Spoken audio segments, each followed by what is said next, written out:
Joining me now is Delegate Stacey Plaskett, Democrat representing the U.S. Virgin Islands. Delegate Plaskett, first of all, great to see you again.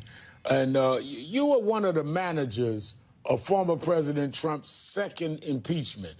And this week, the House Select Committee investigating the events of January 6th announced that at least 8 public hearings will be held in June, with committee members alluding to, quote, explosive revelations into what happened that day and leading up to it.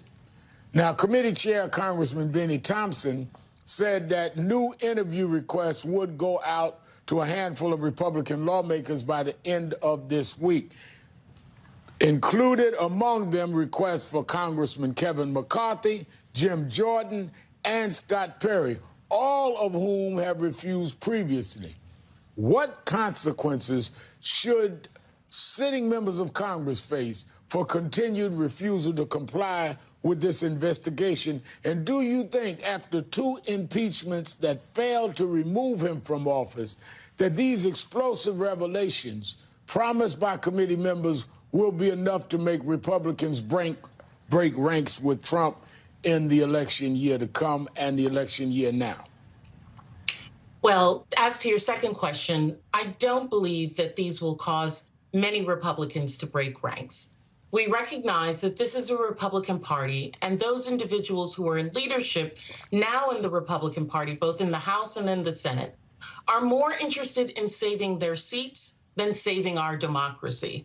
And so their ability to see facts and the threat that President Trump posed, as well as the actions of the president and those around him up to January 6th and even after that, are something that they're absolutely not interested in bringing to light or having consequences to. And as for consequences for those members of Congress who do not appear and do not follow the invitation to appear, it is a tricky a situation, Reverend Sharpton, and I'm glad to be on here to talk about it, because there are constitutional barriers and constitutional privileges that members of Congress have that other individuals do not have. And so you would think that members would want to bring to light their version of the story. But I believe that you will see and hear in these hearings a tremendous amount of testimony, even without their presence, whether it's through the recordings that you're beginning to hear, through text messages, through emails, through other mechanisms, that all of these members knew what this president was up to.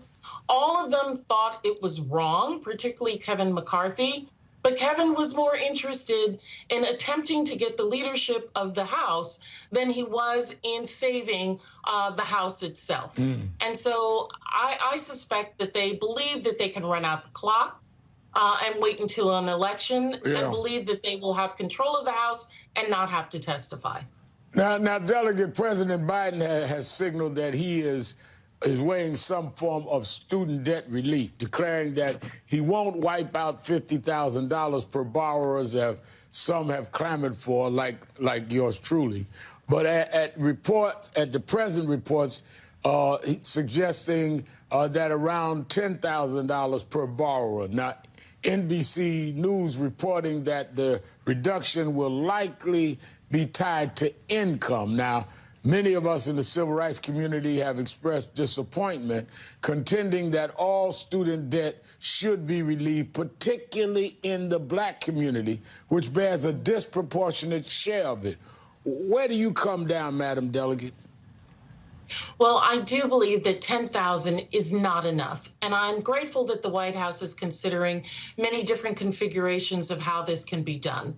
Suppose it's 25,000. Suppose they remove interest that is accumulated on borrowers over many years without paying down on the principal, keeping the principal at 25 and removing the interest that may have accumulated on others. Those are ideas that I believe is being discussed in the White House, because I think 10,000 is not going to be sufficient to the large amount of debt that so many of us have had. And as you said, Reverend Sharpton, particularly communities of color, black families, families in which parents were struggling to send myself and others like us to school, that debt was the only way that we could get the education we had. Now, Madam Delegate, big tech has certainly been in the news this week. And while there's time, I want to hear directly from you about what's at the heart of this new Congressional Caucus on Black Innovation that I know you just launched. Tell us briefly about the gap this caucus is trying to shrink and why it matters looking back at this, particularly this week. Oh, I'm so excited about this caucus. I've teamed up with two of my colleagues, Richie Torres, who's a member of Congress from New York City in the Bronx and sits on the Financial Services Committee, and Marilyn Strickland out of Washington State, who is the mayor of Tacoma. And of course, there's so much technology going on in Washington State. As a member of the Ways and Means Committee, I recognize how important tax incentives and support are to businesses as they're getting started. We know that there is a tremendous gap that Black founders, Black innovators have in receiving the support that they need, whether it is through regulations, whether it's through support in federal programs, and especially in the tech field, and especially with investors. Less than 10%, indeed less than 3% of venture capital funding goes for Black innovators. And we know that the return on investment is incredibly great in the Black business area. There's a surge in not only in the amount of innovators, but in the consumption of Black creative space. And, you know, at the end of the day, when we can grow all forms of business, whether they're minority businesses, women-owned businesses, Hispanic businesses, Black businesses, all Americans gain from it.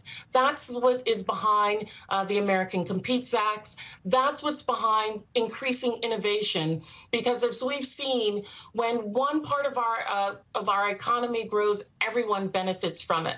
And our history has shown that without Black innovation, America wouldn't be as far as it is. All right. Thank you for being with us, Delegate Stacey Plaskett.